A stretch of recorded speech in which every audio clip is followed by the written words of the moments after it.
sekawan jusipun 28 ingkang kita badhe waos ayat nomor 3 kawiwitan khalaqas samawati wal ardh.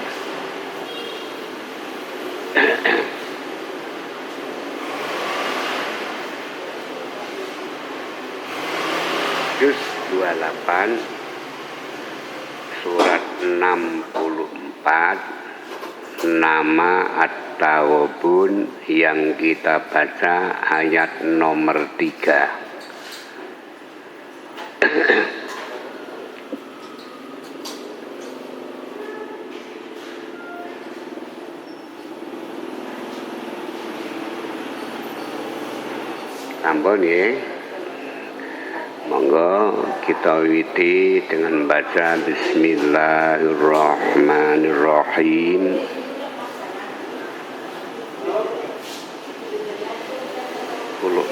Kita tuntun surat At-Taghabun nomor 3. A'udzu billahi minasy syaithanir rajim. A'udzu billahi minasy syaithanir rajim. Khalaqas samawati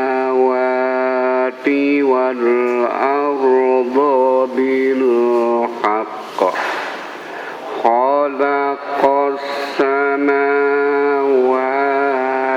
wal arda bil haqq wa sawwarakum fa ahsana suwarakum wa sawwarakum fa ahsana suwarakum wa ilaihil masir wa ilaihil masir.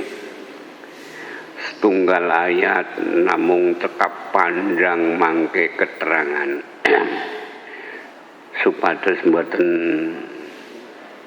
tidak sampai terputus. Kita mulai kemarin sudah kita bicarakan perangkat rohani yang sangat utama dasar, yaitu naluri dan nurani. Sudah kita bicarakan. Sayang Pak Hidayat tidak hadir ya. Naluri dan nurani itu perangkat rohani yang sangat mendasar. Naluri itu tabiat pertama sejak lahir. Nurani itu suara hati. Manusia terentang di dalam perilakunya antara nurani dan naluri. Tidak ada yang murni naluri, tidak ada yang murni nurani, tapi terentang antara naluri sampai dengan nurani. Mana yang lebih banyak? Kalau lebih banyak nalurinya, ya artinya yang paling dekat dengan naluri itu, ujung nalurinya yang paling dekat, jauh daripada nurani. Kalau nuraninya yang paling dekat, orang yang selalu dibimbing oleh nurani dan selalu menanggapi nurani, ya menjadi orang yang baik dan akan bertempat, yaitu nurani yang dekat ujung nurani. Sekarang ayat 3 surat At-Taghabun itu nanti akan menerangkan keterangan perangkat jiwa secara lengkap, tapi berdasarkan tafsir. Saya mulai. Khalaqas samawati wal ardo bil haq. Tuhanlah sang pencipta seluruh langit dan bumi dengan sebenar-benar penciptaan. Penciptaan Allah itu hak, benar, tidak sia-sia. Penciptaan punya makna yang sedalam-dalamnya. Apa makna penciptaan langit itu? Kalau kita bicara tentang penciptaan langit, ini sudah ilmu sendiri ya, tolong perhatikan. Dalam surat Ali Imran ayat 190, Ali Imran 190 sangat terkenal. Inna fi khalqis samawati wal ardi wa ikhtilafil laili wan nahar la ayatil liulil albab. Sesungguhnya penciptaan seluruh langit dan bumi, perbedaan siang dan malam itu jadi tanda bukti, la ayatin, sungguh menjadi tanda bukti, ayat atau tanda bukti tentang adanya Allah sang pencipta. Tapi itu liulil albab, teruntuk orang yang menggunakan akal yang sehat. Albab dari kata labun artinya akal yang sehat atau akal yang murni. Ada terusnya, alladzina yadhkurunallaha qiyaman wa qu'udan wa ala junubihim wa yatafakkaruna fi khalqis samawati wal ard Rabbana ma khalaqta hadza batila subhanaka faqina adzabannar. Yang orang yang punya ulul albab, akal yang sehat dan murni sehat itu orang yang alladzina yadhkurunallah, selalu ingat zikir kepada Allah, baik qu'udan waktu duduk, wa ala junubi maupun tertidur, sampai wa yatafakkaruna fi khalqis samawati wal ard, dan selalu memikirkan, memikirkan tentang ciptaan langit dan bumi itu, sampai mengambil kesimpulan tentang ciptaan itu, Rabbana ma khalaqta hadza batila.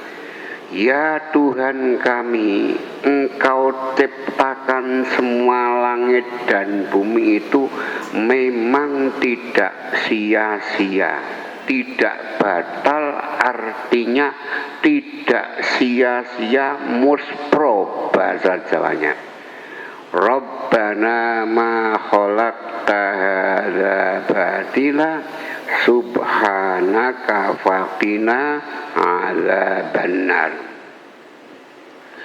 Itu kalau dilacak ayat 190 dan 191 itu ada asbabun nuzulnya. Kisah singkatnya dalam bahasa Indonesia saja karena panjang. Siti Aisyah itu satu waktu tidur berdampingan dengan Nabi kita Muhammad sallallahu alaihi wasallam. Pada pertengahan pertigaan malam, nah ini Nabi itu terbangun dan membangunkan istrinya. Yang indah itu membangunkannya itu dengan ungkapan kata Zarini an a'budallah, aslinya bahasa Indonesianya, boleh kan aku tinggalkan kamu untuk beribadah kepada Allah. Boleh toh kalau saya meninggalkan kamu, arep ibadah kok pamitan, itu loh indahnya Pak Bu. Orang banyak itu laki-laki mau keluar pamit lumayan, mangkat ya Bu. Pamit leng mangkat tanpa nek diloke malah ngertine apa tak kei, itu sayangnya. Nah, ini indahnya. Itu belum tentang Nabi loh ya. Baru kisah Nabi itu tidur berdampingan lalu membangunkan dan minta izin untuk melaksanakan ibadah. Aisyah pun menjawab, wahai Nabi, sesungguhnya aku lebih senang kalau kau tidur berdampingan dengan aku.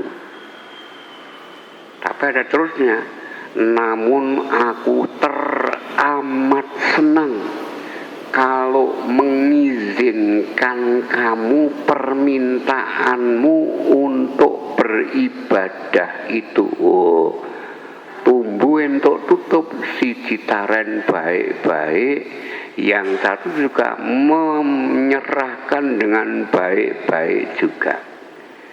Apa itu kisah singkat ini? Itu memberi makna waktu malam hari itu adalah miliknya sang istri, tidak boleh ditinggalkan. Malam itu miliknya sang istri. Jadi kalau Nabi bergilir ganti perempuan, ya malam itu memang menjadi milik istri yang mendapatkan giliran itu. Dan itu hak, tidak boleh dikurangi, itu pentingnya. Kalau akan mengurangi, ya minta izin dulu. Nah itulah Zarini an a'budallah. Kamu saya tinggalkan untuk ngibadah, mau toh ya? Nah itulah. Aisyah pun menyerahkan, silakan, meskipun dia suka andekan terus tidur berdampingan sampai waktu akhir. Nah, kisah selanjutnya apa ini? Begitu Nabi mendapat izin menuju ke Girbah. Girbah itu nek cara-cara nek sakniki padasan, yang dulu tidak ada padasan, kantongan. Kantongan berisi air itu namanya girbah zaman Nabi. Nah, Nabi mengiling air dari kantongan itu untuk berwudu, bersesuci.